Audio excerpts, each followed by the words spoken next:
Assalamualaikum warahmatullahi wabarakatuh. Halo sahabat semua, apa kabarnya pagi ini? Mudah-mudahan senantiasa sehat, senantiasa dalam lindungan Allah Subhanahu wa Ta'ala. Gimana puasanya? Apakah masih lancar? Alhamdulillah.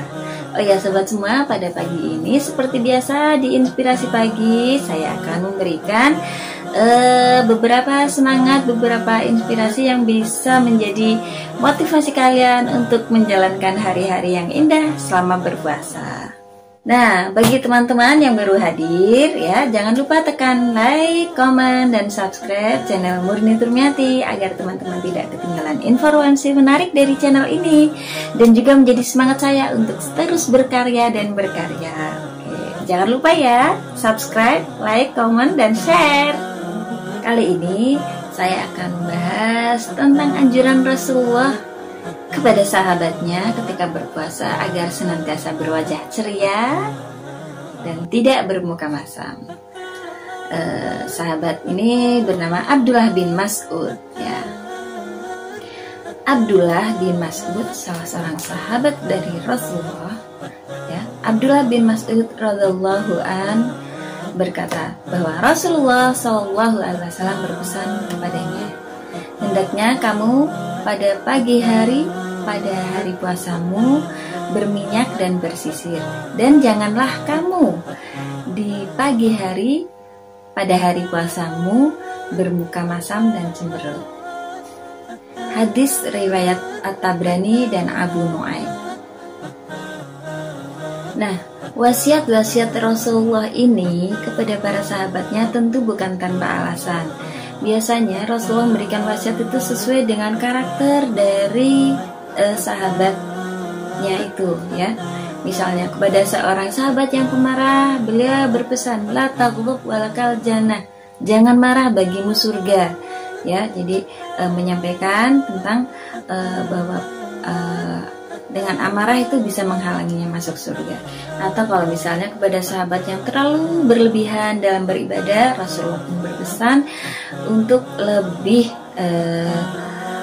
mengurangi ya, karena untuk menjaga kontinuitasnya dalam beribadah.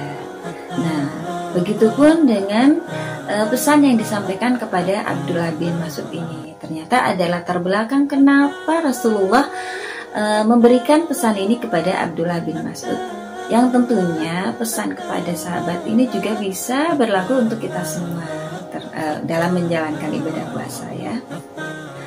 Abdullah bin Mas'ud ini secara fisik orangnya kecil, kurus ya, sehingga mudah itu bisa jadi apa ya, bahan, kalau sekarang mungkin bahan bulian gitu ya. Zaman dulu kayak bisa jadi bahan ejekan karena posturnya kecil dan kurus. Suatu ketika Ali berkata, Rasulullah SAW itu menyuruh Abdullah bin Mas'ud ini untuk naik pohon untuk mengambil ranting untuk bersiwak. Nah, ketika naik ini Abdullah bin Mas'ud itu terlihat ininya, betisnya. Lalu para sahabat pun menertawakan karena melihat betisnya yang kurus dan kecil gitu. Lalu Rasulullah pun bersabda, apa yang kalian tertawakan? Sesungguhnya kaki Abdullah bin Mas'ud ini berat timbangannya itu jauh lebih berat besok di hari akhir daripada beratnya gunung Uhud. Hadis riwayat Ahmad. Selain postur tubuhnya yang kecil dan kurus, Abdullah bin Mas'ud ini secara ekonomi termasuk adalah sahabat dengan perekonomian yang miskin, sampai ia merasa lebih berhak mendapat sedekah dari istrinya. Suatu ketika istri Abdullah bin Mas'ud yaitu Zainab berkata kepada Rasulullah, wahai Nabi Allah, pada hari ini engkau telah memberikan pelajaran tentang bersedekah. Sesungguhnya aku mempunyai sebuah perhiasan. Suatu ketika Zainab, istri Abdullah bin Mas'ud ini berkata kepada Rasulullah, wahai Nabi Allah, hari ini engkau telah menyampaikan kepada kami tentang keutamaan bersedekah.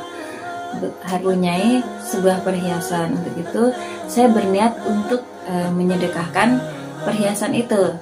Lalu Abdullah bin Mas'ud mendakwahkan diri bahwa ia dan anaknya lebih berhak mendapatkan sedekah itu. Lalu Rasulullah SAW berkata, Abdullah bin Mas'ud berkata benar bahwa ia dan anaknya lebih berhak mendapatkan sedekah itu. Hadis riwayat Bukhari. Jadi memang kondisi perekonomian Abdullah bin Mas'ud ini termasuk orang yang miskin, sehingga mudah menjadi bahan ejekan juga bagi para sahabat. Itulah kenapa Rasulullah SAW memberikan pesan itu. Nah, yang ketiga, Abdullah bin Mas'ud ini adalah seorang yang berilmu. Tidak patut bagi seorang yang berilmu untuk menampilkan wajah yang cemberut, wajah yang masam, karena itu nanti akan memberikan dampak yang kurang baik bagi yang lainnya. Ibnu Mubarak berkata, sungguh mengagumkan seorang qori yang berwajah ceria dan periang. Adapun orang yang berwajah ceria dan periang, lalu ia menatapmu dengan wajah cemberut, seakan-akan menuntutmu untuk menghargainya, ya, untuk menghargai ibadahnya, maka semoga Allah tidak memperbanyak qori seperti ini. Hadis riwayat Baihaqi.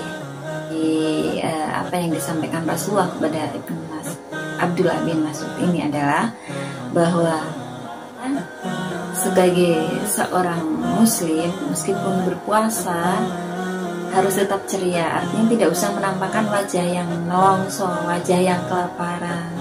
Artinya dalam ibadah kita senantiasa lebih bagus ketika menyembunyikan amalan kita, menyembunyikan posisi kita yang sedang berpuasa.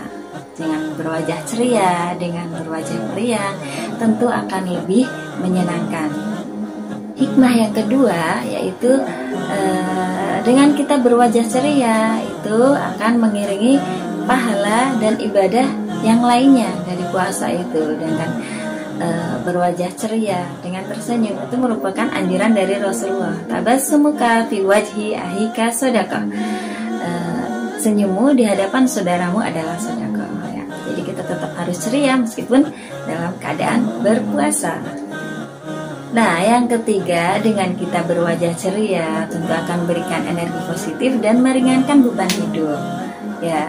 Dengan di lingkungan kita, di sekitar teman kita, tentu akan energinya akan ikut terbawa positif ketika datang seorang yang periang, ketika datang seorang yang penuh dengan senyum, daripada kita kedatangan seorang yang berwajah cemberut, pemarah, bermuka masam. Tentu beda ya. Nah, oke, meskipun kita puasa, ayo sahabat semua, mari kita tetap tersenyum, tetap ceria, tidak usah menampakkan wajah-wajah yang seolah-olah perlu dikasihani, seolah-olah kita itu kelaparan, ya, karena itu sudah dianjurkan sendiri oleh Rasulullah SAW, dan pesannya itu disampaikan kepada Abdullah bin Mas'ud. Nah, itu saja yang bisa saya sampaikan pada pagi ini, teman-teman. Mudah-mudahan bisa memberikan energi positif pada kalian di saat sedang berpuasa, ya. Nah, boleh saran, kritik, atau teman-teman bisa memberikan komentar untuk besok pembahasan apalagi tentang puasa. Sangat saya terima, ya. Oke, sekian dari saya, kurang lebihnya mohon maaf. Wassalamualaikum warahmatullahi wabarakatuh.